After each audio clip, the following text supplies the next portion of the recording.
ठीक है बच्चों, तो वो अगर किसी और बोर्ड से आ रहे हैं या फिर किसी और अदर आपने किसी और मीडियम से किया हो, हिंदी मीडियम से किया हो, अपने इंग्लिश में किया हो, तो आप फिर पूछते हो इमेज क्या होती है।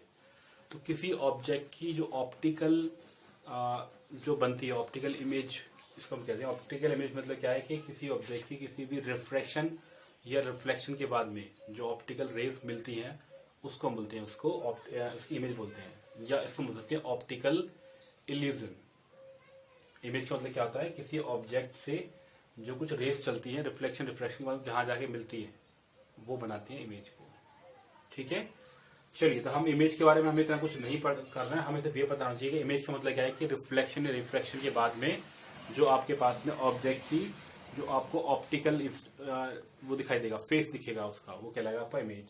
ठीक है, अब इसकी कैरेक्टरिस्टिक्स में आपके पास 3 पॉइंट आपको लिखने हैं। हर एक कैरेक्टरिस्टिक्स में आपके पास 3 पॉइंट आएंगे कि जो पहली आपकी इमेज है वो रियल है, वर्चुअल है। अब रियल वर्चुअल का मतलब क्या होता है कि अगर कोई रेज जो है वो 2 एक्चुअल रेज से मिलकर बनी हुई है तो उसको बोलते हैं रियल। और अगर वो हमने कंस्ट्रक्शन से बनाई है, कंस्ट्रक्शन मतलब क्या, हमने उसको बैकवर्ड प्रोड्यूस किया हो, ज्योमेट्रिकली हमने कुछ उसमें काम किया हो कि एक्चुअल रेज नहीं है, तो हमने रेज को डैश करके बैकवर्ड प्रोड्यूस किया हो। एग्जाम्पल आएगा उसका, टेंशन मतलब यहाँ पे। तो ये जो आपकी इमेज है वो रियल है। जो भी रियल इमेज आएगी वो हमेशा इन्वर्टेड होगी। इन्वर्टेड का मतलब वो उल्टी होगी। इन्वर्टेड का मतलब क्या है कि अगर ऑब्जेक्ट ऐसे रखा हुआ है, आपका ऑब्जेक्ट ऐसे है, इसका ए ऊपर है और बी नीचे है, तो इमेज जो होगी हमेशा उसका ए नीचे और बी ऊपर, यानी कि ये प्रिंसिपल एक्सिस के ऊपर, वो प्रिंसिपल एक्सिस के नीचे, उसका बोलते हैं इन्वर्टेड। सो रियल होगी, इन्वर्टेड होगी, और कहाँ बन रही है, वो फोकस पे बन रही है। कहाँ पे बन रही है, वो फोकस पे बन रही है और बहुत ही छोटी बन रही है, तो हम इसको बोलेंगे 0.5। क्या बोलेंगे इसको, 0.5। तो रियल होगी, इन्वर्टेड होगी, और आपकी कैसी होगी, वो 0.5 की होगी। कब, अगर ऑब्जेक्ट आपका कहाँ पे होगा, वो कहाँ पे होगा, वो इन्फिनिटी पे होगा। ठीक है, अब अगली बात सुनो यहाँ पे।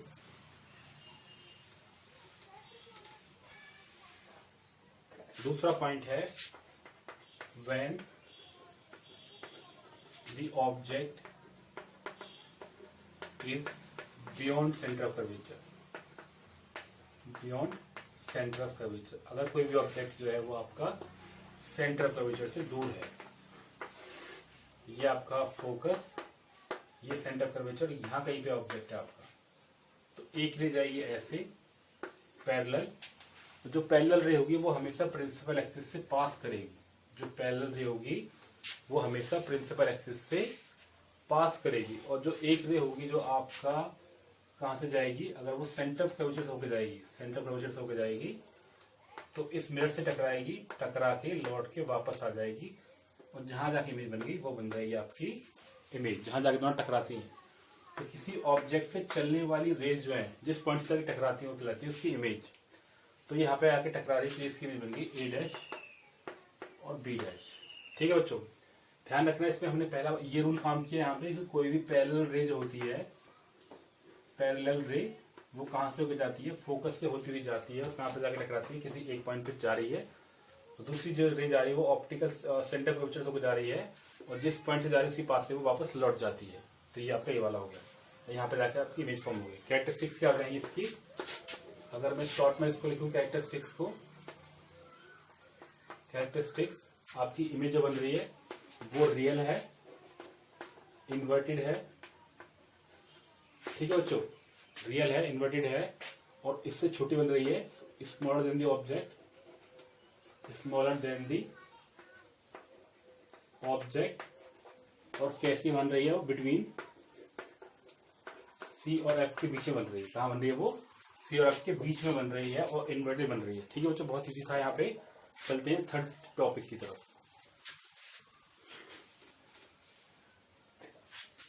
When object is at C, अगर ऑब्जेक्ट कहां पे आपका C पे है, अगर वो C पे होगा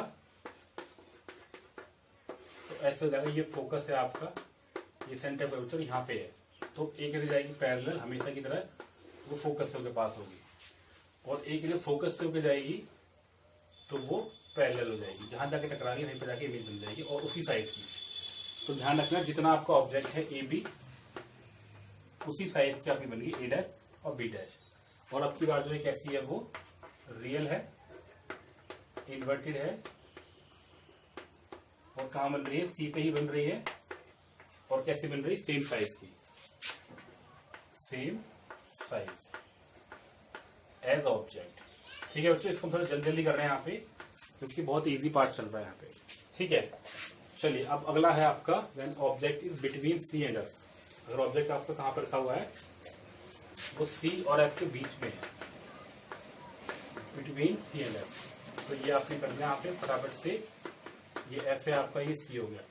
यहाँ पे कहीं रखा हुआ होगा तो एक रे पैरेलल जाएगी, वो फोकस से होकर निकल गई, और एक रे होगी आपकी, वो कहाँ से होकर जाएगी, लेग से वो फोकस से होकर जा रही है, यहाँ पोल से होकर जा रही है, तो यहाँ पे आके टकराएगी, तो यहाँ पे आके आपकी इमेज बन जाएगी यहाँ पे आके। तो इस ए बी ऑब्जेक्ट की ए डैश बी डैश बन रही है, जिससे बड़ी है और सेंटर कर्वेचर से बियॉन्ड है। तो कैरेक्टरिस्टिक्स क्या हो जाएंगी, रियल है, इन्वर्टेड है, और कैसी है, बिगर देन दी ऑब्जेक्ट है। बच्चों बात समझ आ रही है? अब बड़ी बननी स्टार्ट हो गई, पहले बराबर की बनी, अब उससे बड़ी बननी स्टार्ट हुई, bigger than object, bigger than object, और कहां बन रही है, बियॉन्ड सी। अब बन रही है beyond centre curvature, centre curvature से दूर बन रही है। ठीक है बच्चों, ये आपका हो गया फोर्थ। अब हम चलते हैं फिफ्थ की तरफ। आपके कुल में 6 केस है यहाँ पे। 6 केस क्या हो जाएगा यहाँ पे, अगर आपका ऑब्जेक्ट कहाँ पे है, एग्जैक्टली एफ पे है, अगर फोकस पे होगा तो ये आपका फोकस हो गया, ये सेंटर कर्वेचर हो गया, तो यहाँ पे है, कोई भी रे यहाँ से सीधी जाएगी, फोकस होकर निकल गई, और एक रे सेंटर कर्वेचर होकर जाएगी, इस तरीके से टकराई और लौट के वापस आ गई। ये कहीं पे जाके मिलेगी, कहाँ पे जाके, इन्फिनिटी पे, कहाँ पे जाके मिलेगी, ये इन्फिनिटी पे। तो इमेज जो बन रही है आपकी, वो रियल है, इन्वर्टेड है, और कैसी है, हाईली मैग्नीफाइड। कैसी है, हाईली मैग्नीफाइड, यानी कि बहुत बड़ी है, और कहाँ बन रही है, एट इन्फिनिटी, कहाँ बन रही है, एट इन्फिनिटी। ठीक है बच्चों, मैं इसलिए इसको जल्दी जल्दी करवा रहा हूँ क्योंकि बहुत आसान चीजें चल रही है यहाँ पे, और आपको ध्यान रखना है हमेशा 2 रेस का हम इस्तेमाल कर रहे हैं, पैरेलल वाली, और या तो वो जा रही सेंटर कर्वेचर से, या वो जा रही फोकस से। 3 ही रूल इसमें काम आ रहा है, मतलब बेसिकली 4 रूल है हमारे पास। 4 रूल में क्या है, या तो रे जाएगी पैरेलल, कहाँ जाएगी, पैरेलल, या जाएगी पोल से, या जाएगी एफ से, या जाएगी सी से। अगर पैरेलल जा रही है तो पास करेगी फोकस से, और अगर पोल से जा रही है तो जिस एंगल से आ रही है उसी एंगल से ही वापस चली जाएगी, और अगर फोकस से जा रही है तो पैरेलल बन जाएगी। जो मैंने बहुत छोटा छोटा लिख दिया यहाँ पे, आप इसको समझ लेना। अगर सेंटर कर्वेचर जा रही है तो उसी पाथ को रिट्रेस करेगी, उसी पाथ को ही वो रिट्रेस करेगी, जिस पाथ से वो जाए उसी पाथ से लौट के वापस आ जाएगी, जो कि आपको यहाँ पे दिख रहा है, सीधी गई उसी से वापस आ गई। ये था आपका केस नंबर 5। वीडियो को पॉज कर ले, जहां पे आपको लगेगी चीजें आपको लिखनी है, समझनी है, you can pause the video. ठीक है, अब है आपका व्हेन, अब आप देखो ये सबसे अलग केस है जब ऑब्जेक्ट फोकस और पोल के बीच में है।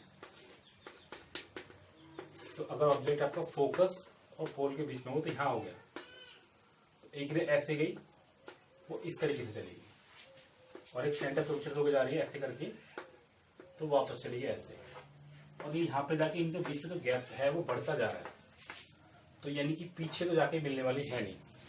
तो जब मैंने आपको बात करी थी वर्चुअल की, वर्चुअल का मतलब क्या है कि जब हम कंस्ट्रक्शन करते हैं, हमने इसको बैकवर्ड प्रोड्यूस किया, क्या किया हमने इसको बैकवर्ड प्रोड्यूस किया यहाँ पे, तो हमने इसको बैकवर्ड प्रोड्यूस किया है। ठीक है, तो हमें क्या मिल गया, यहाँ पे एक इमेज बन गई जो आपकी वर्चुअल इमेज है, ए डैश और बी डैश। ध्यान रखना कि ये आपका प्रिंसिपल एक्सिस के ऊपर ही है, तो ये हो जाएगी आपकी वर्चुअल एंड इरेक्ट।